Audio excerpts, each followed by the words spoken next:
Bienvenue sur le podcast du BHZ Coworking.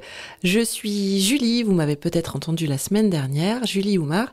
Je travaille dans la communication digitale en tant que freelance. Et aujourd'hui, on va parler plutôt de Rosen. Écoute Rosen, dis-moi, thé ou café ? Alors moi, je suis plutôt, je dirais quand même café. Je bois du thé également l'après-midi, mais comme ça, pour démarrer le matin, un café, ça fait du bien. Je suis bien d'accord avec toi. Et dis-nous un petit peu plus sur toi peut-être, ton parcours, qui tu es, et puis voilà le métier que tu fais.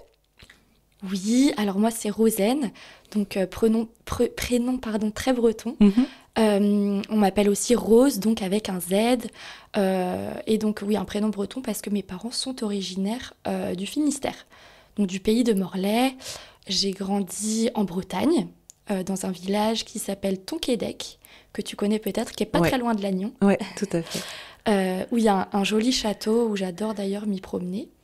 Et donc j'ai grandi à Tonquédec. Ensuite, je suis partie faire mes études à Lannion, en tout cas le lycée. Pour revenir un petit peu sur mon parcours, j'ai fait l'ensemble de mes études à Rennes. Donc un parcours assez classique en communication en fait, puisque je suis allée à la fac.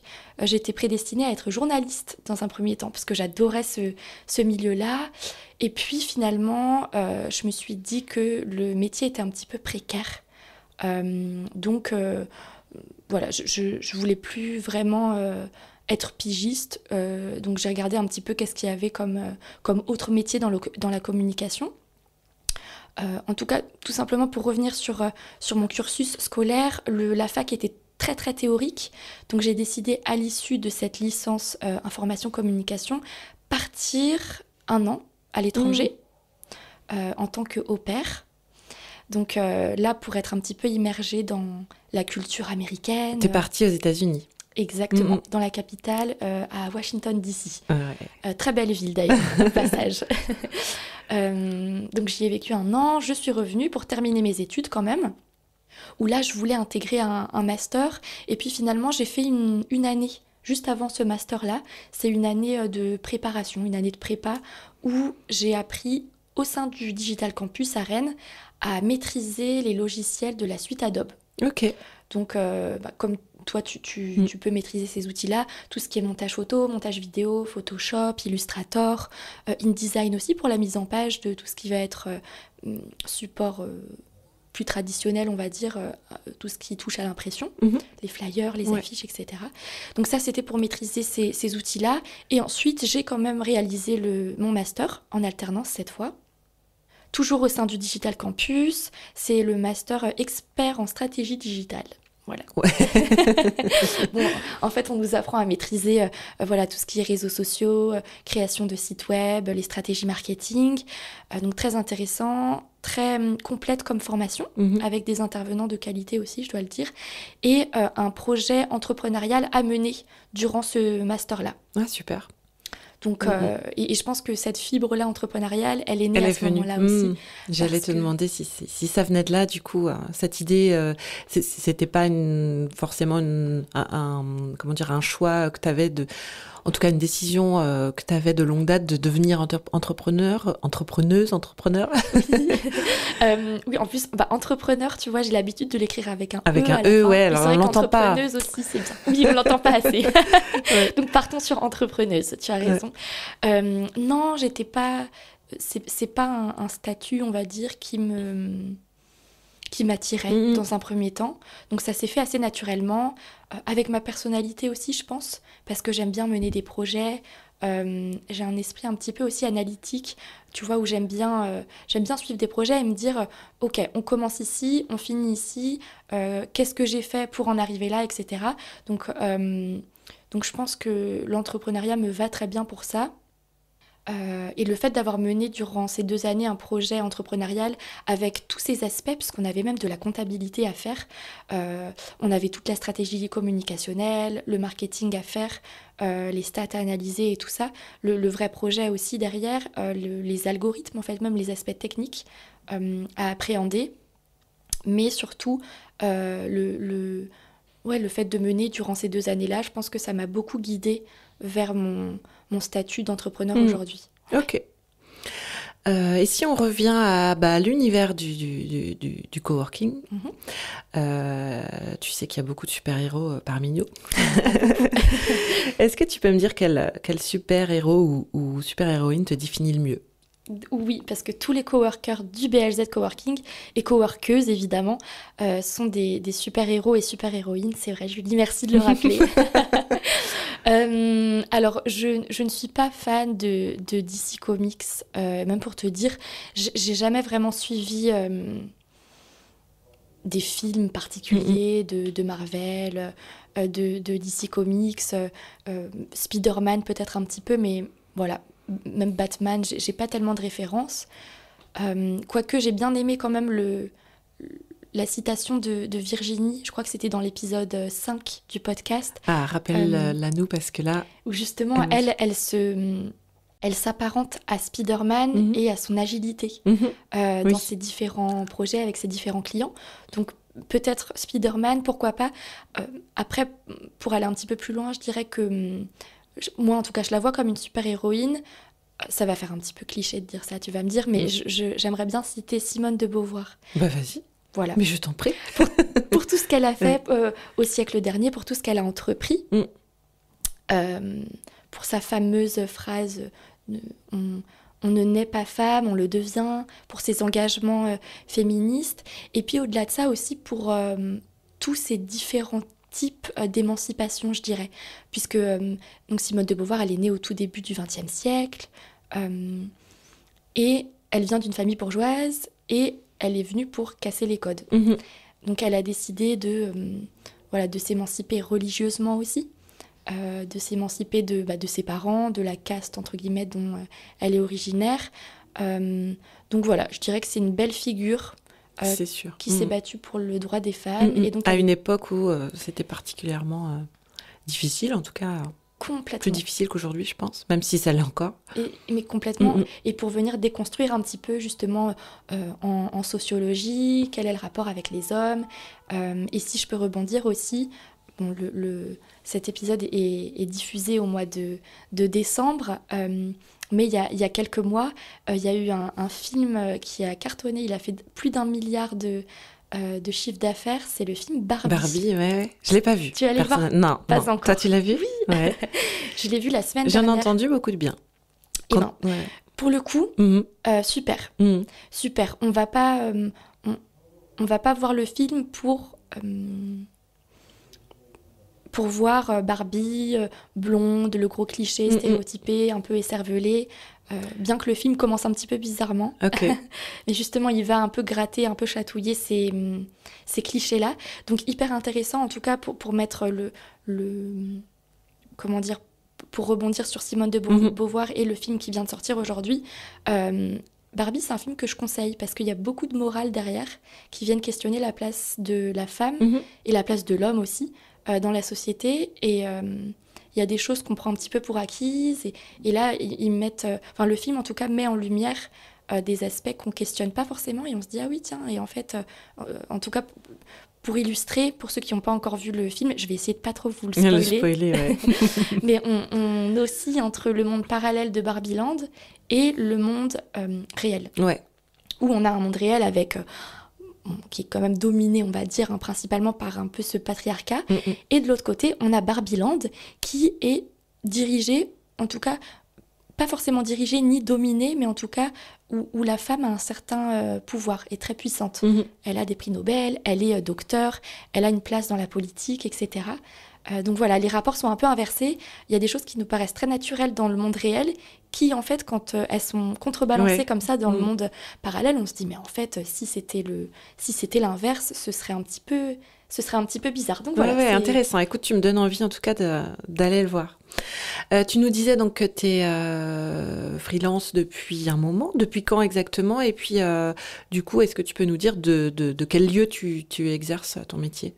Oui, alors, peut-être pour revenir sur mon parcours. Donc moi, j'ai été diplômée l'été dernier. Ça fait un peu plus d'1 an maintenant.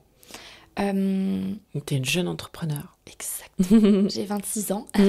Et donc, je suis sortie de l'école, donc les choses se sont faites très naturellement. J'ai répondu à une offre d'emploi en CDD au sein du BHZ Coworking pour être chargée de communication. Donc j'ai rencontré Patrick. Ouais. Et à l'issue du CDD, j'ai décidé de me mettre à mon compte et donc cette fois-ci de devenir prestataire en fait pour le BHZ Coworking où j'occupe toujours des missions de chargée de communication. Donc comment mon emploi du temps se dessine? Je viens au BHZ Coworking tous les matins. Ça c'est une chose certaine. Je suis là certains après-midi aussi en fonction du travail que j'ai à faire, des rencontres clients aussi, enfin de comment j'organise mon emploi du temps.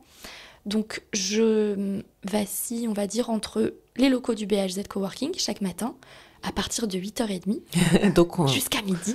On aura la chance de te voir quasiment certaines tous les matins. C'est ça, exactement.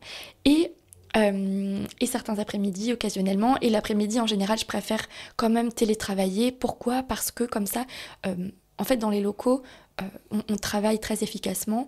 On rencontre aussi beaucoup de monde. J'adore rencontrer des nouvelles personnes, des nouveaux profils. J'adore discuter aussi. Donc, ce qui fait que le fait, l'après-midi, d'être en télétravail, dans ma bulle, à l'appartement, je suis à 300% focus. Ouais, bien sûr. Puis, tu es un peu notre point de repère aussi si on a des questions ici. Donc, forcément, tu es peut-être plus sollicité que les autres coworkers, quoi. Aussi, oui, complètement. J'ai des petites fonctions d'accueil aussi. J'essaie de fluidifier un peu le parcours visiteur, de m'assurer que tout le monde aille bien, que la connexion aussi aille bien. Donc, ouais, c'est vrai. Donc, si je te pose la question, t'es plutôt du matin ou plutôt de l'après-midi ? Bon, du coup, je dirais que je suis plutôt quand même du matin. Alors pourquoi ? Parce que l'après-midi, il y a cette phase de digestion. Ouais. Très difficile. Je suis d'accord avec toi. Qui peut être très compliquée. Qui dure à peu près 2 heures en général. Donc là, je fais plutôt des tâches un petit peu créatives. Je ne m'attaque pas à la stratégie à ce moment-là, donc plutôt du matin et du soir aussi, figure-toi. C'est vrai que des fois, le soir, on a un petit coup de reboost quand on se replonge dans un truc. Ça peut mener à une heure de coucher assez tardive. Mais complètement. Et ça arrive souvent, c'est vrai. Ouais, je suis un peu comme toi. Et est-ce que tu peux nous dire quelles opportunités le BHZ t'a offert ? Alors le BHZ m'a offert beaucoup d'opportunités, déjà des rencontres avec toi, Julie, avec Anne-Cécile, avec Gaëlle, avec Vincent. Enfin, je pense à beaucoup de coworkers et coworkeuses, donc ça m'a apporté beaucoup une richesse humaine, je dirais. Professionnellement aussi, un endroit qui est accueillant, qui est sympa, on s'y sent bien, la décoration est un petit peu industrielle et assez moderne. Donc, on ne se sent pas comme dans une bibliothèque, dans un environnement un petit peu austère, je dirais. Là, on s'y sent bien. Donc, ça m'a offert aussi une opportunité de lieu de travail superbe. Et ensuite, professionnellement, vis-à-vis peut-être des clients, j'ai signé un contrat récemment avec une dame qui se rend au BHZ Coworking. Donc, voilà, ça m'apporte aussi, on va dire, des échanges fructueux professionnellement parlant. Ouais, des rencontres clients, comme moi, c'est ce que je racontais aussi dans ma précédente interview, et ça, c'est super chouette. Est-ce que tu aurais une anecdote professionnelle à nous raconter ?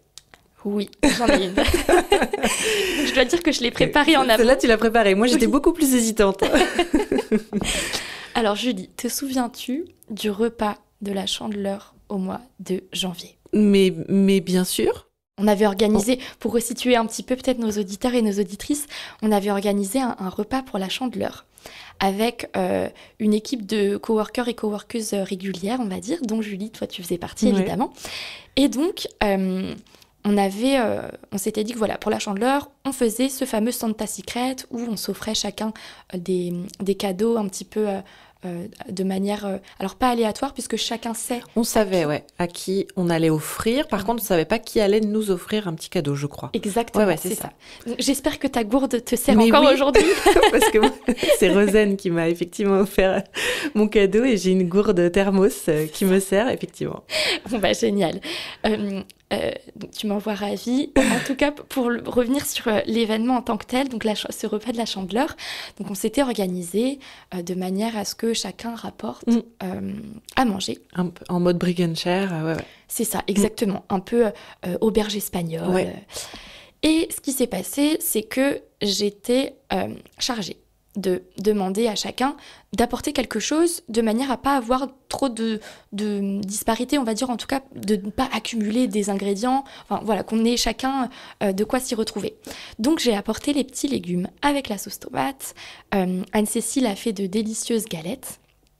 Mais oui, c'est vrai qu'elle avait apporté l'appareil à Galette. Ouais, Oui, complètement. La bique. La fameuse bique. Oui, c'est vrai, dans le coworking. Oh, c'est original. Et donc, ce qui s'est passé, c'est que j'ai demandé à Bruno d'apporter le fromage. Et j'ai demandé à Patrick, d'apporter le fromage. Pour faire des galettes complètes. Donc, on avait les galettes avec Anne-Cécile, on avait les œufs, on avait... je me demande, c'est peut-être toi, Julie, d'ailleurs, qui avait apporté les œufs? Je sais plus, je saurais plus te dire. Non, je sais plus ce que j'ai apporté, mais je crois pas avoir apporté les œufs. Toujours est-il qu'on avait, pour faire les galettes complètes, donc les galettes en question, les œufs, le fromage. Et le fromage, donc qu'est-ce qui manque dans les galettes complètes? Le jambon. Le jambon. Et en fait, j'ai été accusée d'avoir fait ça volontairement parce que pour l'anecdote, en fait, je suis végétarienne. Ah oui, voilà. mais j'en suis certaine. Mais tu as fait ça. Et je le jure. Droit dans les yeux, Julie, c'était involontaire. Bon, je suis pas trop rancunière, donc je ne t'en veux pas. Mais je me rappelle qu'elles étaient très bonnes, ces galettes. Et tu vois, le jambon ne m'a pas manqué pour autant. Il y avait beaucoup de choses dans mon souvenir. Donc, oui, mais finalement, Bruno a quand même... Il habite à peine 100 mètres, vrai, donc il a couru chez lui pour aller chercher du jambon. Non, mais en tant que breton, et quand même, si tu annonces galette complète, il te faut œuf, fromage, jambon. Hein. Mais bien sûr, Sinon, bien sûr. On est d'accord. Est-ce que tu as un endroit, donc tu nous dis que tu es de la région, en tout cas tu n'es pas très loin. Est-ce qu'il y a un endroit que tu affectionnes particulièrement dans les Côtes d'Armor, un endroit ressourçant, un endroit que tu aimes, tout simplement? Alors c'est difficile de choisir. Avant peut-être de parler des Côtes d'Armor, je dirais dans le Finistère. J'ai un endroit... un peu privilégié, un petit peu sacré, où on se fait envahir, effectivement. Alors je dis on parce qu'en fait, j'ai ma famille qui habite dans un village qui s'appelle Plouézoc, qui est pas très loin de Morlaix. On a l'habitude de s'y faire envahir durant l'été, parce qu'il y a beaucoup d'étrangers, notamment. Il y a des touristes français, mais moins. Ah ouais. Il y a beaucoup d'Allemands, figure-toi, et d'Anglais. Donc à Plouézoc, il y a le cairn de Barnénez. Alors, mais je n'ai jamais entendu parler, moi, en tant que bretonne. C'est fabuleux. Okay. C'est fabuleux. Donc, il y a un tumulus, si tu veux. Donc, c'est une construction qui date d'avant Jésus-Christ. Ok. Plusieurs milliers d'années, même avant Jésus-Christ. Et en fait, si tu veux, le fait de prendre la voiture, d'aller dans le Finistère, à Plouézoc, ça te permet justement de faire cette visite-là. L'entrée est à 6 €, je crois, donc c'est assez dérisoire. Ça te permet de voyager un petit peu dans le temps. Et après cette visite du tumulus, tu peux emprunter le chemin du GR34 à Plouézoc. Donc tu vois le château du Taureau, du pays de Morlaix, en face de toi. Tu as aussi l'île Louette, qui est incroyablement belle. Et en fait, juste ce chemin-là du GR34 est hyper impressionnant. Parce que c'est toi et la nature, en fait. Ok, super, ça donne envie, tu le vends super bien. C'est vrai, bon bah chouette. T'as bien il y aura encore ton plus de métier touristes. dans la com. Oui, et en plus, il y aura encore plus de touristes. Peut-être qu'il y aura encore plus de Bretons. C'est clair. Pour rééquilibrer un peu la balance. Ouais. Et après, pour revenir sur ta question, sur un coin dans les Côtes d'Armor. Ouais, dans les Côtes d'Armor. Donc, t'as connu la région quand même, les Côtes d'Armor, pendant ton enfance, tu nous disais que t'étais dans le coin. Donc, ouais. Oui, comme j'ai grandi à Tonquédec, ouais. Peut-être déjà Tonquédec, parce que... Le château, le fameux château notamment. Ouais, moi, c'est la seule... Non, c'est un peu l'emblème de Tonquédec. Mais... C'est vrai, complètement, on le connaît pour ça, ouais. C'est vrai. Et puis en plus, on a même un acteur français qui a donné un petit coup de visibilité aussi à ce village, Guillaume de Tonquédec, bien sûr. Que l'on connaît bien. Mais enfin, que l'on connaît tous, je veux dire, moi, à titre personnellement, je le connais pas. mais oui, du coup, je dirais Tonquédec pour son château, pour ses balades aussi en forêt. On peut longer le Léguer, ça se fait facilement. Et encore une fois, c'est entre nous et la nature. C'est pas c'est pas envahi par les touristes, donc c'est hyper chouette. Et puis en fait, dans les Côtes-d'Armor, je dirais partout où on voit la mer. Ouais, Tu vois, c'est vrai qu'on tout est est dans une belle région quand même. Ouais. complètement. Mm. De Ploumanac à Trégastel, à Saint-Michel-en-Grève, à Loquirec. Toutes les côtes ont un petit peu leur propre charme, donc toutes les Côtes d'Armor, je triche. Ouais, Et voilà, je vais dire la côte. Bon, en dehors des week-ends passés à découvrir la côte, on en revient un peu au travail. Est-ce que tu peux me dire en quoi l'espace de coworking reflète ton mode de vie et peut-être comment le BHZ répond à tes attentes professionnelles? Oui, bien sûr. Donc, en quoi il reflète mon mode de vie? Je dirais que ce serait vis-à-vis de l'accessibilité, peut-être, où on peut justement rentrer dans l'espace un petit peu comme on veut, quand on veut, puisque c'est un espace connecté. C'est-à-dire que depuis l'application, depuis son smartphone, en fait, on vient un petit peu quand on veut. Donc, en termes d'accessibilité, ensuite, comment est-ce qu'il reflète mon mode de vie? Je dirais vis-à-vis de l'open space, sans doute, avec cet espace grand ouvert où justement on peut échanger, on peut rencontrer d'autres coworkers, d'autres coworkeuses, et puis après aussi à travers peut-être la diversité des profils. J'ai dans mon entourage, dans mes amis, dans ma famille, des profils hyper divers aussi, des entrepreneurs, des commerçants, des ingénieurs, donc on peut trouver des profils hyper divers aussi au sein du BHZ et c'est ça qui est très très enrichissant. Oui, c'est vrai, c'est tout à fait vrai. Donc voilà, en quoi il peut un peu refléter, on va dire, mon mode de vie. Et la deuxième question... L'autre question, c'était comment ça répond à tes attentes professionnelles, comment le lieu répond à tes attentes professionnelles? Comme je le disais peut-être plus tôt, c'est un espace qui est bien agencé pour nous accueillir, et puis qui est vivant, où il y a un petit peu un esprit familial. Ça a été déjà dit aussi, me semble, par Patricia auparavant dans l'épisode numéro 4, où justement on a cette cuisine qui permet de prendre une boisson, le café, le thé un petit peu quand on veut. Donc on peut prendre des pauses aussi durant le temps de travail. Donc voilà, c'est pas un espace... voilà, comme je le disais, comme une bibliothèque. Trop austère, non, au contraire, ouais, très convivial. Et c'est ça. Moi aussi, j'aime bien la cuisine. Et... C'est vrai. Non, mais en fait, le fait de pouvoir avoir ce cadre de travail et puis de pouvoir aussi mettre son casque et être en mode travail focus et puis de pouvoir faire une pause et de souffler et puis justement là, de profiter pour échanger avec les autres coworkers dans la cuisine, c'est génial. Complètement, complètement. Est-ce que tu as un outil d'organisation au quotidien que tu recommandes, qui te fait gagner du temps, que tu trouves super pratique? Alors, je vais tricher. Je vais dire, parce qu'il centralise tout, je vais dire le téléphone. Ah ouais. C'est un outil, on peut... Non, tu triches pas vraiment. C'est vrai, après tout. Il centralise toutes les applications. Complètement. On peut prendre des photos et des vidéos, et moi encore plus. Et toi aussi, en tant que créatrice de contenu aussi. Je pense que tu l'as bien vu, c'est un outil quand même qui est indispensable. Donc le téléphone, et en plus j'en ai 3. Ah oui, voilà, pas mal, ok. J'en ai 3, donc un professionnel pour le BHZ Coworking, justement où tous les appels sont redirigés vers ce numéro de portable. Comme ça, je peux être disponible à tout moment aussi.